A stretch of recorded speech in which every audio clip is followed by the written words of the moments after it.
북한이 한미 군사훈련을 빌미로 내세우며 군용기 위협 비행과 탄도미사일 발사, 포병 사격까지 이례적으로 동시다발적 도발을 감행했습니다. 네, 군은 동서해 전방 완충구역 내에서 대규모 포사격과 관련해 9.19 군사합의 위반을 지적하며 엄중 경고 메시지를 보냈는데요. 오늘 자세한 내용 조한범 통일연구원 선임 연구위원과 함께 알아보도록 하겠습니다. 어서 오시죠. 네, 안녕하세요. 네. 방금 말씀드린 것처럼 오늘 새벽에 북한의 동시다발적인 도발이 좀 있었습니다. 군용기가 전술조치선 이남까지 좀 내려와서 위협 비행을 했고 또 동서해에서 포사격이 있었고 단거리 탄도미사일 발사까지 있었습니다. 이런 복합적인 도발의 배경 좀 뭐로 보고 계십니까? 이제 큰 틀의 국면 전환으로 봐야 되고요. 이제 강대강 한미와 북한의 전략 변화가 충돌하고 있습니다. 이제 크게 보면 최근에 북한은 이 핵 결의를 법제화해서 네. 실제로 이제 핵을 쓰겠다는 의지를 드러냈고요.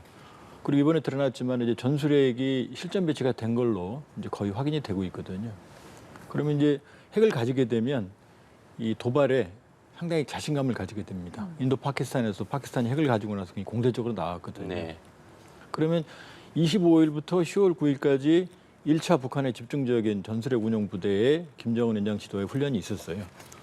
근데 그 이후에 12일 날 순항미사일, 그다음에 탄도미사일, 그다음에 9.19 군사분야 합의 위반, 그다음에 비행 조치들 이런 게 있는 거거든요. 그러니까 10월 9일까지 1차 무력 시위를 했는데 자신들이 판단하기에 속에 의도했던 성과가 없다고 판단하는 거예요. 네. 왜냐하면 끝나고 났을 때 결국 대규모의 비행기 출격에서 추락도 했고 효율성도 없었고 그다음에 새로운 무기도 없었고 하는 평가가 그렇게 높게 안 나왔거든요.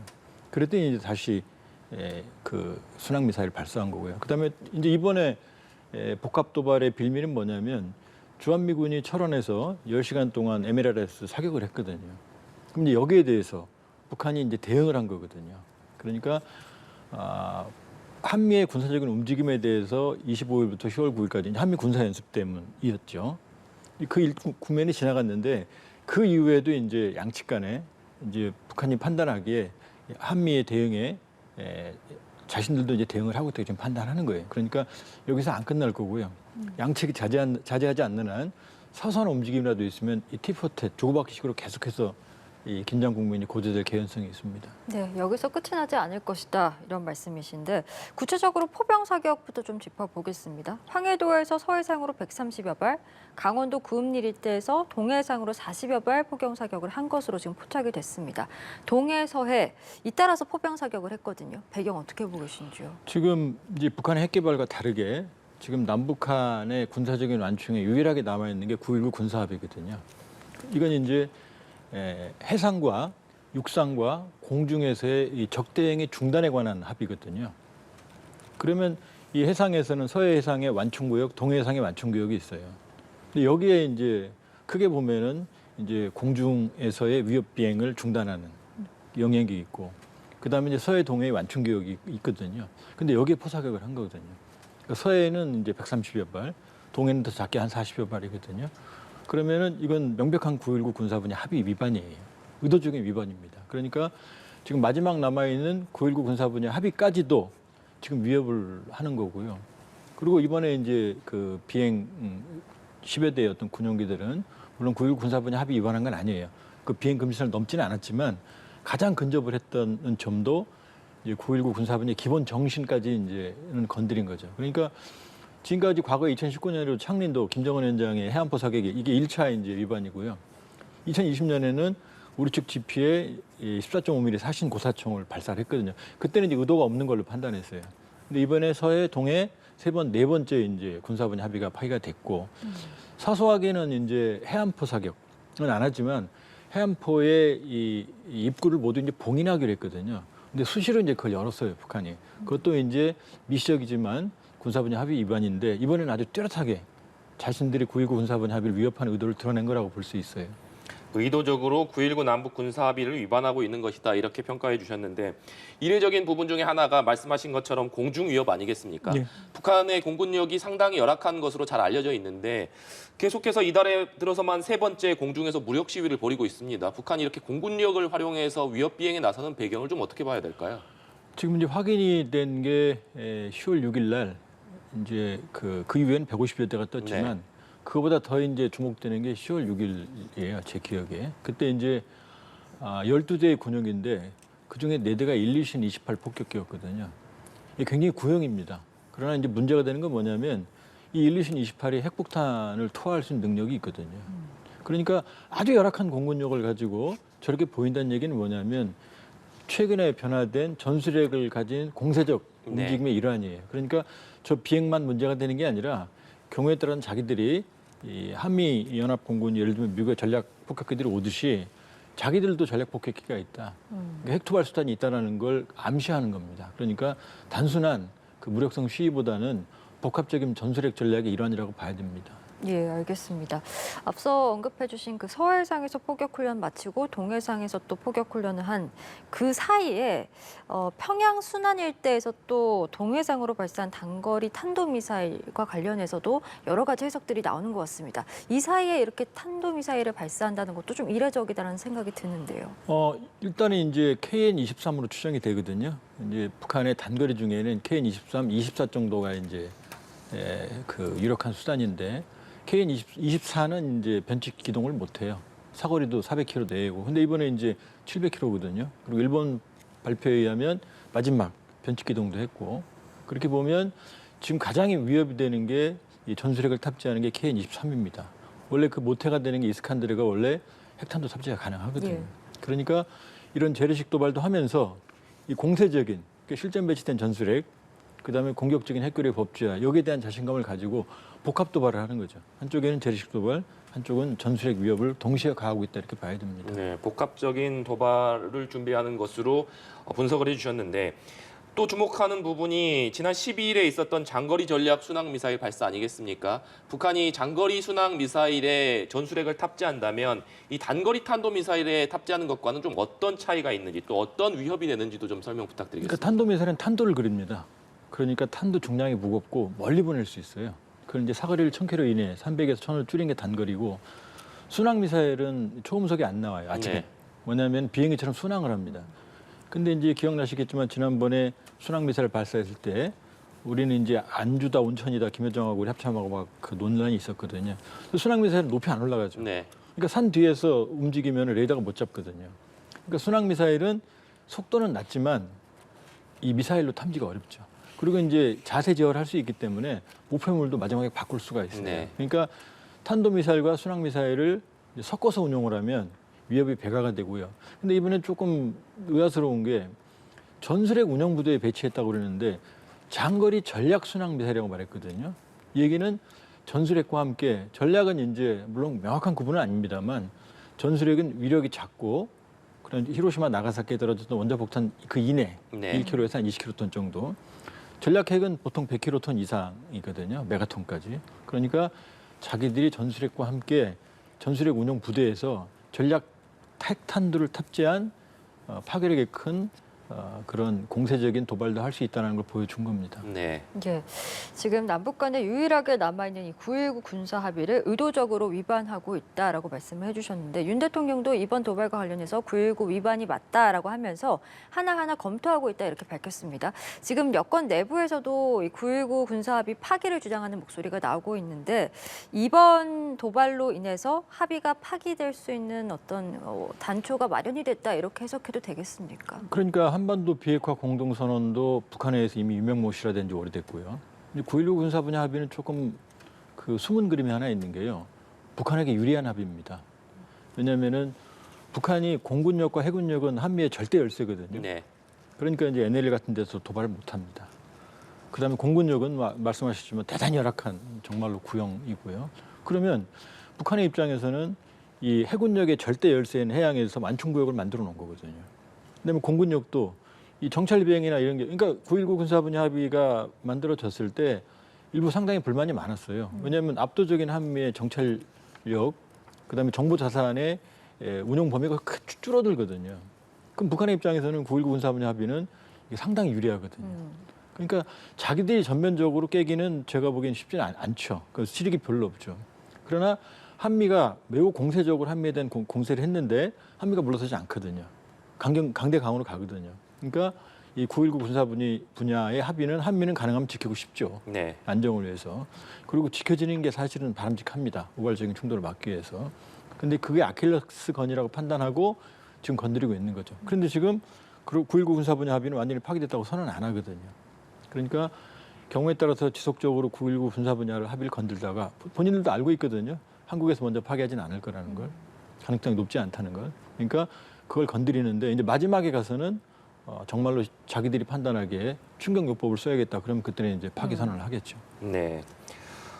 한편 앞서 말씀해 주셨지만 장거리 순항 미사일이라던가 이 탄도 미사일을 섞어서 쏘는 이른바 이 복합적인 도발을 했을 경우에 우리 군의 대응책인 삼축 체계가 이것을 제대로 좀 방어하기가 어려울 것이라는 우려 섞인 목소리도 좀 나오고 있는 것 같습니다. 이 부분은 어떻게 보고 계십니까? 지금 우리 군이 가지고 있는 방어 체계, 그 다음에 주한미군이 가지고 있는 사드와 패트리어트 복합 체계는 사실상 거의 세계 최고 수준이에요. 네. 그런데 문제는 이 모든 지구상의 방어 체계, 미사일 방어 체계는 100%가 불가능합니다. 그러니까 적이 10발을 때리면 그중에 8, 9발까지는 맞고 그 다음에 나머지 잔존된 우리 이 전력으로 압도적으로 응징한다는 개념이거든요. 그러니까 현실된 인식을 가질 필요가 있어요. 뭐 한 발도 우리 땅에 못 떨어진다. 그렇지 않습니다. 이스라엘도 그렇고 걸프전도 그렇고. 그러나 지금 한미가 가지고 있는 요격 체계는 지구상의 가장 강력한 체계다. 그렇기 때문에 완벽한 건 없지만 그러나 상당히 능력이 뛰어나다라는 그 점은 말씀드리고 수 있습니다. 네. 예, 윤 대통령이 이번 북한 도발과 관련해서 우리는 대비태세를 마련했다라면서 확고한 대적관과 또 헌법수호 정신도 국가안보의 중요한 요소다 이렇게 밝혔습니다. 북한이 물리적 도발 외에도 정치 공세 그리고 심리적 공세까지 나설 수 있다 이렇게 경고를 하기도 했는데 이건 좀 어떤 의미라고 받아들여야 되겠습니까? 이미 그렇게 하고 있는 겁니다. 그러니까 전술핵이라고 하는 핵 위협, 그다음에 9.19 군사 분야 합의. 그러면 이제 우리 여론 안에서는 결국 군사 위협에 대한 강경한 대응에 대한 여론이 높아지지만 그러나 무력 충돌에 대해서는 그건 우크라이나전에서 나타나지만 아무도 실익이 없거든요. 우리가 이겨도 지게 되는 거거든요. 예. 그러니까 우리 안에서 이제 여러 이제 견해들이 생길 수가 있죠. 그러나 지금 상황에서는 사실은 북한이 의도했던 그런 효과보다는 왜냐하면 우리 자체의 핵무장론부터 시작해서 전술핵 재배치, 그 다음에 더 강경한 어떤 그 군사적 보호 지시 여론이 나오고 있거든요. 그러니까 북한이 원하는 형국으로 지금 안 가요. 그러나 이제 북한 입장에서도 지금 도발이라는 큰 노선을 이제 선택을 했는데 예. 여기서 이제 다시 칼을 집어넣기는 어려운 상황인 거죠. 네. 한편 북한의 잇따른 도발을 우리 정부가 좀 규탄을 하면서 5년 만에 독자 대북 제재를 내놨습니다. 사실 우리 정부가 북한과 우리나라가 거래를 하고 있는 것이 없기도 하고 또 그런 상황이기 때문에 실질적으로 이번 대북 제재안이 실효성이 있느냐 이런 목소리도 나오고 있는데 그런 상황 속에서도 정부가 대북 제재안을 내놓은 배경은 좀 어떻게 볼 수가 있을까요? 상징적이죠. 미국도 그렇습니다. 미국도 이제 똑같이 미국은 이제 의회가 동의하는 제재가 있고 대통령 행정명령의 제재가 있거든요. 네. 근데 지금까지 이 하노이 북미 정상회담 이후에도 여러 건의 추가 미국 단독 제재를 내놨어요. 그러니까 유엔에서 안전보장 이사회가 합의하는 국제 제재가 있고 각국의 독자 제재가 있거든요. 네. 우리만 하는 게 아니라 일본도 하고 있고요. 유럽도 하고 있고 많이 하고 있습니다. 그러나 제재는 이제 사실상 더 할 게 없습니다. 북한에 대한 최강의 제재가 가해지고 있고요. 말씀하신 대로 우리가 지금 남북 접촉이 거의 없거든요. 그러니까 상징적 차원에서 그것도 5년 만이거든요. 상징적 차원에서의 의지를 드러내는 거지 이걸로 인해서 뭐 북한이 직접 더 아프거나 그렇지는 않습니다. 그리고 또 하나는 지금까지 지구상 불량 국가, 독재 국가에 대한 제재를 가했을 때 독재자들의 특징은 뭐냐면 국민들은 희생을 당해도 본인들이 독재를 포기하지 않거든요. 제재는 한계가 있어요. 그러니까 지금 대북 제재는 상징적인 조치이지 이게 뚜렷한 실효성을 가지기는 어려워요. 미국도 그렇고 유엔도 그렇고 국제 제재가 다 그렇습니다. 지금. 예, 경고성 메시지, 상징적 조치다 이런 말씀해 주셨습니다. 앞서서 이제 국정원에서 북한의 핵실험과 관련된 날짜를 또 전망하기도 했었는데 지금 그 날짜가 임박했습니다. 10월 중순에서 11월 초로 전망을 했었는데 대통령실도 지금 북한의 모든 위협에 대해서 모든 옵션을 열어두고 대비하고 있다 이렇게 밝히긴 했습니다만 지금 어떤 방안들이 좀 준비가 돼야 되고 어떤 대응이 있어야 된다라고 보시는지도 궁금합니다. 지금 북한은 기술적으로 핵실험이 급하지 않습니다. 왜냐하면 6번의 핵실험, 2006년부터 2017년까지 했고 다종다양한 실험을 다 했어요. 근데 파키스탄도 6번 핵실험을 했는데 파키스탄은 98년에 5월 28일, 30일 딱 2번 이틀에 걸쳐서 6번을 했거든요. 그리고 더 이상 핵실험 안 했습니다. 그리고 전술핵 개발을 완료했거든요. 파키스탄은 전략핵이 없습니다. 그 일각에서 뭐 전술핵 개발을 위해서 북한 핵실험이 필요하다. 제가 보기 그렇지 않아요. 그러니까 어느 특정한 단계가 넘어가면은 또 다른 핵실험이 필요하지만 2단계에서 북한이 원하는 건 핵의 보유 양을 늘리는 거지 한 단계 더 업그레이드된 핵실험은 지금은 필요하지 않거든요. 그런데 지금 핵실험 동향을 보이는 건 뭐냐면 압박입니다. 이미 성공했죠.